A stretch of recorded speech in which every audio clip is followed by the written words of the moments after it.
So when you say you're looking at the genetics of a tree, Yeah. what exactly does that mean? If it came from a tree that large, it still thinks it's 60 years old. Oh my goodness. Hi everyone, my name's Emily February. I'm also known as Ranger M.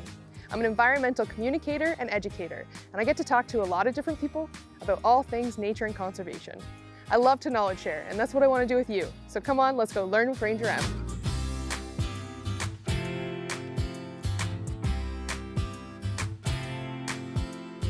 Today I'm at the Southern Ontario Butternut Seed Orchard, and I'm going to speak with Meghan Clay from the Forest Gene Conservation Association and Rob Davies from the Upper Thames River Conservation Authority, and we're going to chat all about forest genetics, the butternut tree, which is actually an endangered species protected under the Ontario Endangered Species Act, and how these organizations are helping these species against pests, different things that are affecting them, and even climate change. So let's go catch up with Meghan and Rob. Thanks for joining us today, Meghan. Can you tell us a bit about yourself? So my name is Meghan Clay. I'm a seed and climate change technician with the Forest Gene Conservation Association, or FGCA for short. I work on the seed management expertise and climate change adaptation program areas at FGCA.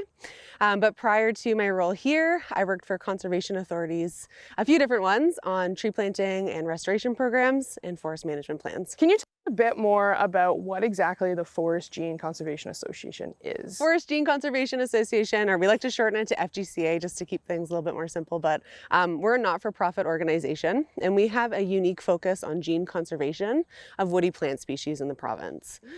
We were formed in 1994. We're a not-for-profit organization, and we have a board of directors that help us with our forest strategies, and we're a membership-based organization. Oh, very fun. We have 4 main strategies or kind of program areas, and that's species conservation, seed management expertise, climate change adaptation, and education and advocacy. So if we kind of like dove into each one of those ones, and the first one you mentioned was Species recovery. species recovery. Yeah.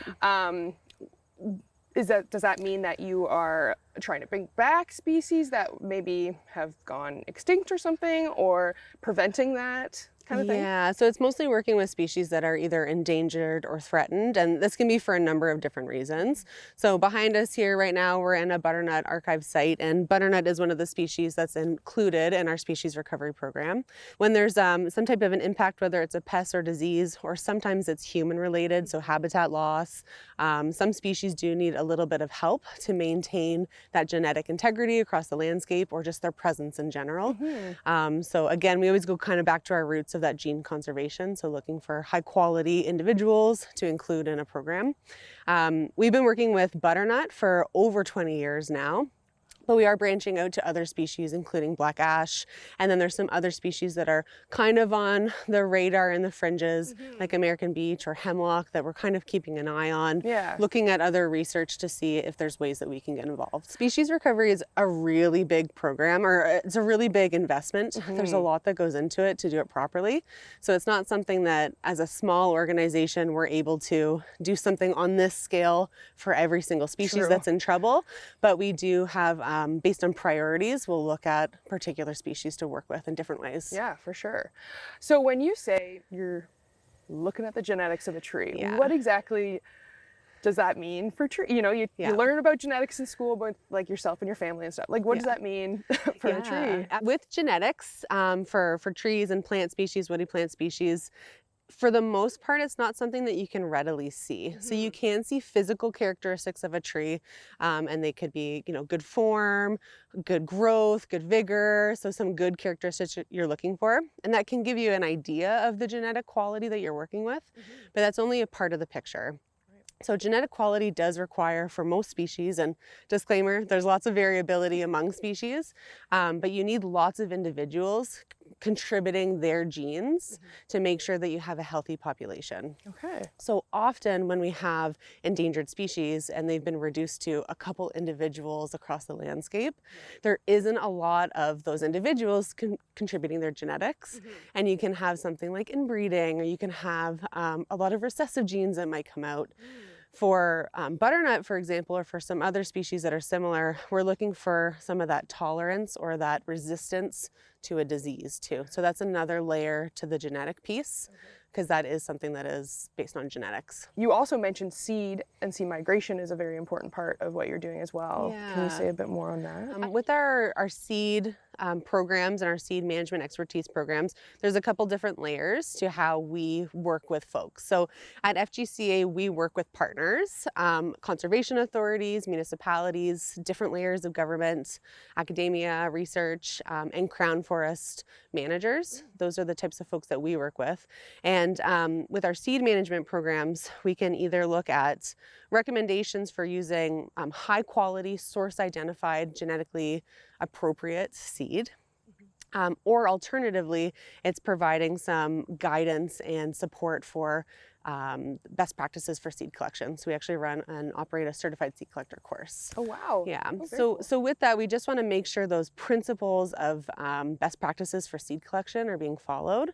Source documentation is really important, because looking at an individual tree, you wouldn't know where it came from, right? They're not able to talk to us and tell us, oh, I'm from London. So having that trail of information about where it came from really helps us with where we can use it. So these trees that are behind us, where exactly are they all from this area? Like, did the original seeds and stuff come from? They're from all over Southern Ontario. Wow. I should say we are in the Southern Ontario Butternut Seed Orchard. So it's one of 6 different archives that the FGCA and really great partners that we have worked to establish. So with the trees that are included in these archives, we've found punitively tolerant, so trees that we found across the landscape that appear to be either resistant to the canker. So there's a canker that impacts butternut, and that's causing the decline of the species, or part of the reason of the decline. Right. So we find these trees all across Southern Ontario. The orchard has been established over a series of years. It's not just a one-time planting, but from all across Southern Ontario, we found these individuals. And then there's a whole process to how we would graft them and how they came to be too. So. Well, Megan, I would think it would be really cool if we can go and look at the different stages of these trees and maybe even ID a butternut tree.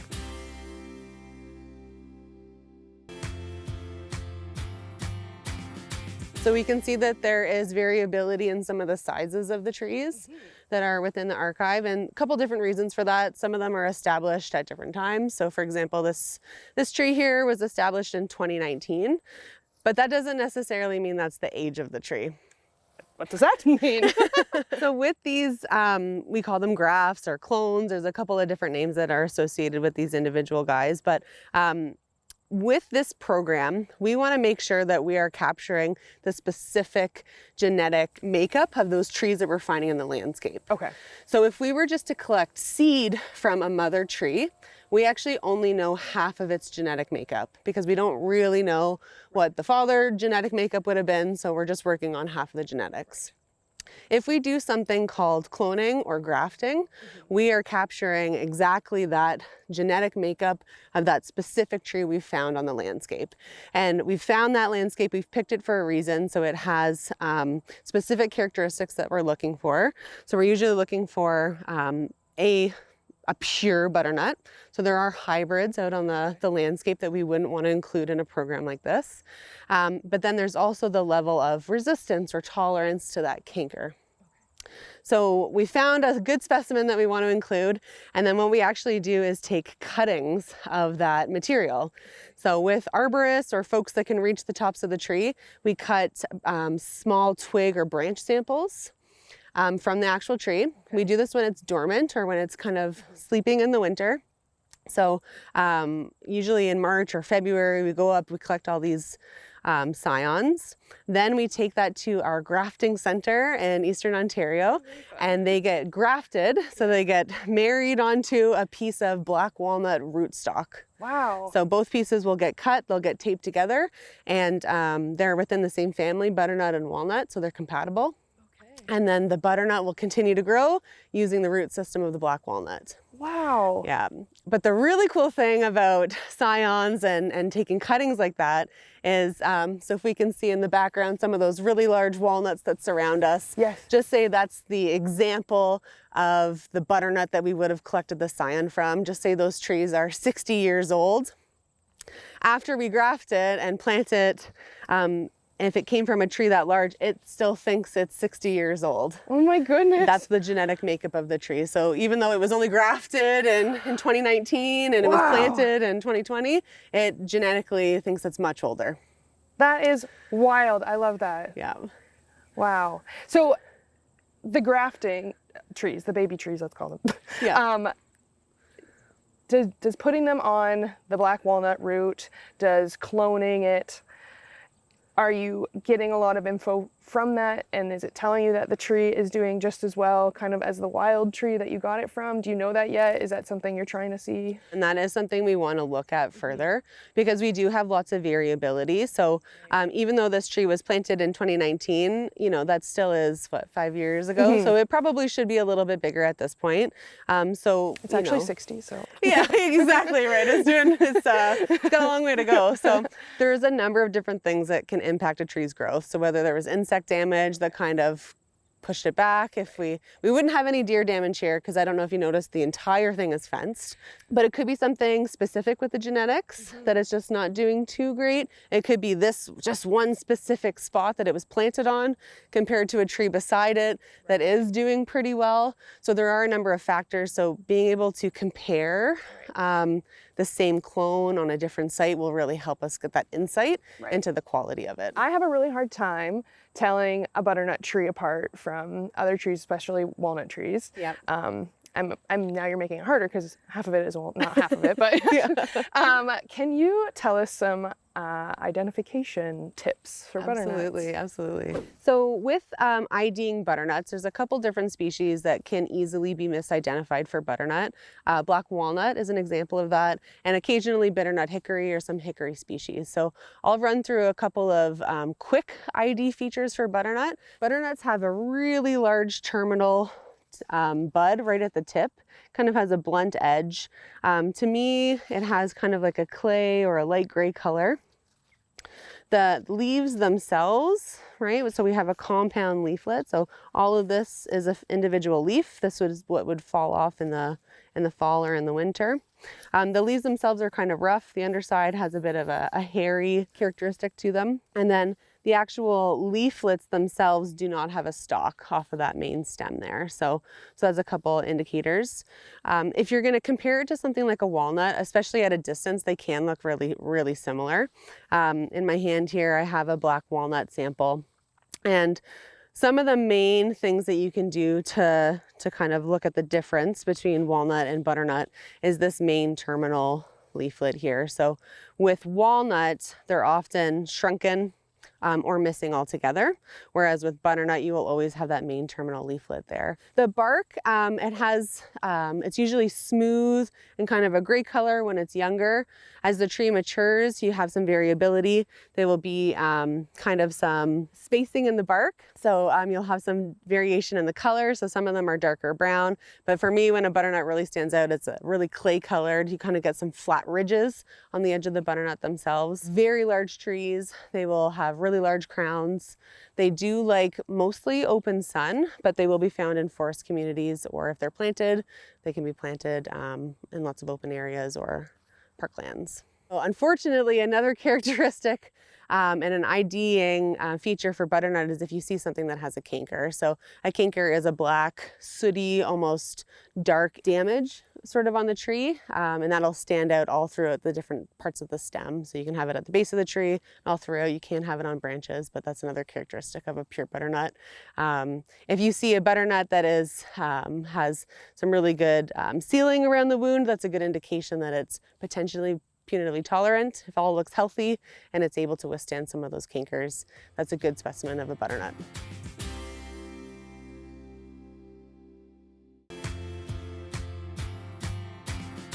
So Megan, obviously this is a very big project. How does this work help in terms of, obviously a very big question, but climate change? The butternut archive in itself, it's a really great bank for the future genetics of the butternut trees, right? So we're able to have this kind of protected area that's managed of all these punitively tolerant, hopefully butternuts that can kind of share their genetics and produce seed for the future of the program. As far as climate change goes, at the FGCA with our climate change adaptation programs, all of it does kind of go back to that genetic quality, forest gene conservation. It goes back to our roots. We know that having a genetic diversity is the foundation of a resilient forest. And with climate change, that's becoming even more important. Right. So making sure that these individuals have a lot of different representation, there's a number of them together contributing genetics, that helps with things like the ability to adapt and survive with the changes that we're experiencing. It helps the species or the individual trees combat things like pests and diseases. So exactly what we're looking for with the butternuts with the canker, right? So if we have enough of them that are punitively tolerant, sharing genetics, hopefully that will continue to be passed on to the next generation. And then with genetic diversity, it also leads to things like increased forest products or things like growth and vigor, and then also just overall general ecosystem services. So with climate change, we do want to make sure that we're working with the best genetics possible, because that really is going to help our trees adapt. But we do know that with the predictions that we have and the projections, they are just that, they're projections. So we don't 100% know what our climate is going to look like later on. We don't know, how much more we'll continue to put into the atmosphere, how much we'll continue to potentially curb some of our emissions. So there really is a lot of things that are unknown. So with climate change, genetic diversity is a really important factor with that. We can also look at a trait-based approach for some species. So certain species are better able to withstand things like drought compared to other species that might be better able to withstand fire, or we look at how they might handle things like migration. So how can they reproduce? How is their seed spread? So those are all things that we look at with climate change. And then we also look at this individual trees or species' ability to cope with those stresses. So is it going to be particularly susceptible to drought? So will it die, right? Is it going to have some resistance to drought so it can kind of survive through a really heavy drought period? Or what is the tree's ability to recover after the stress? So those are all different things that we can look at for individual species, and they give us some really good tools as forest managers to make some decisions about, species. If we have a drought-prone area or if we have a flood-prone area, we can look at the species that are there and then make some management decisions about what's going to be the best move moving forward. And just quickly, you mentioned ecosystem services. What do you mean by that in terms of trees? Trees are part of the ecosystem. They're one part of it, right? We have trees, we have shrubs, we have ground vegetation, we have the wildlife that use the area, and then we have the whole water cycle that also interacts with the forest system.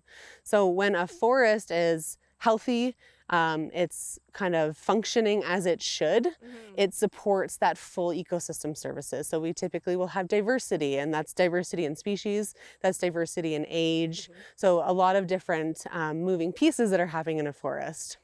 When we have a resilient forest that's able to withstand stress like invasive species or climate change, it can continue to offer those services, water recharge areas, wildlife habitat. Where we have situations where trees are stressed due to climate change, so you could have lots of mortality, you could have a really big change in the composition of a forest because some species just aren't able to tolerate it. Same thing with invasive pests and diseases. With emerald ash borer is a really good example of that. We've had whole forest communities change because ash are lost. So really big changes can happen, and that definitely impacts the ecosystem. So this is a very big project. You've set it up. The trees are planted, they're growing. Kind of what's the next steps? What happens now? Absolutely. Yeah, that's a great question, because the grafting and the scion collection and the planting, while a really big effort, is just the start. So there's a lot of work that goes into the maintenance and the long-term care, which is really important for these trees. We want these trees to be here long-term so that we can utilize their genetic material. Hopefully they'll produce seed. And we work with partners at the FGCA. So we, as an organization, we don't own land ourselves, so we rely on fantastic partners like Upper Thames River Conservation Authority, which is our partner on this site here. They're the folks that maintain it, take care of the trees, help us seed collection and all those kinds of things. So wouldn't be able to do it with Upper Thames without Upper Thames. Yeah. Well, awesome. I know Rob has joined us today, so let's go chat with him. Great.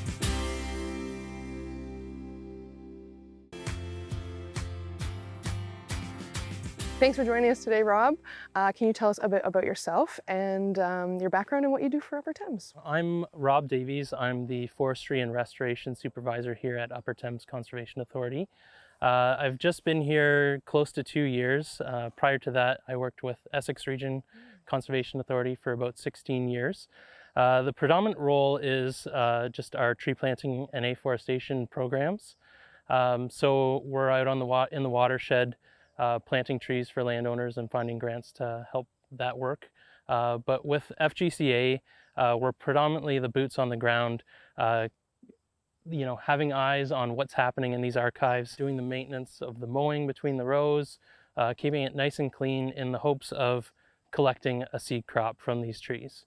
This tree right here is actually one of few that produced a seed crop this year. So all these trees have a periodicity.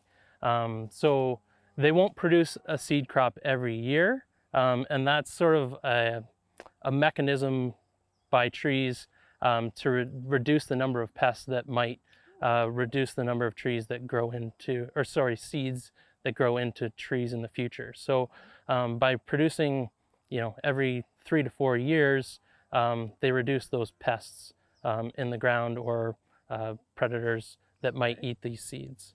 In terms of our maintenance, we come out, take a look for some of the pests and disease. We water some of the younger trees. We do the planting, so the grafts come to us usually at the end of May every year, and then we'll come out and plant them, mulch around each tree, and then we're really focusing on watering those trees. Early on, when these trees that think they are 50 start producing flowers and potentially seeds, we'll actually pinch those flowers off in the early spring to encourage them to put their efforts into the root system that will establish them on the landscape or in this archive. So these older ones, we let those flowers grow, and only a very few of these actually produce female flowers this year. And these are the ones that are producing seed.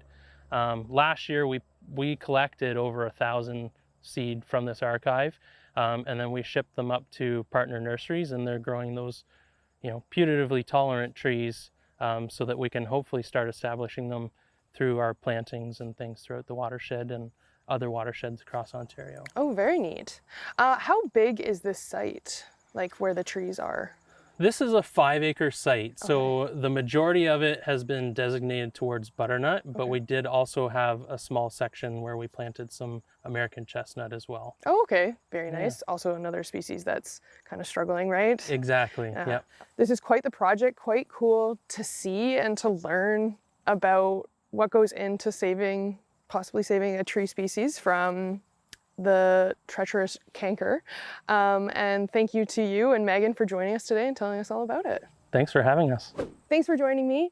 Again, this tree, the butternut, is protected under the Ontario Endangered Species Act. So if you do ever come across it, you can report it on the Ontario Ministry of Environment and Conservation Parks website, or you can even just let the Forestry and Conservation Association know. And until next time, I'll see you in nature.